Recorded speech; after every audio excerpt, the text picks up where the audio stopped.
Önnek például mit jelent az a szó, hogy hóvége? Semmit. Azt, hogy elfogy a pénz.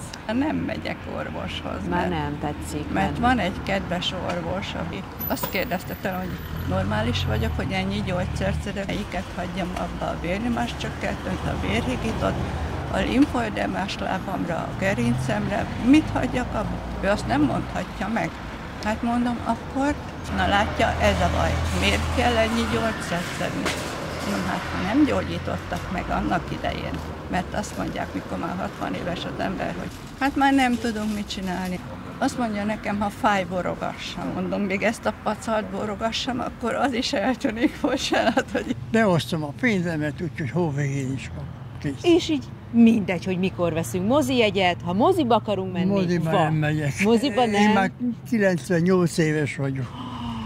Esetleg valami tanácsot a fiataloknak? Hát be kell osztani.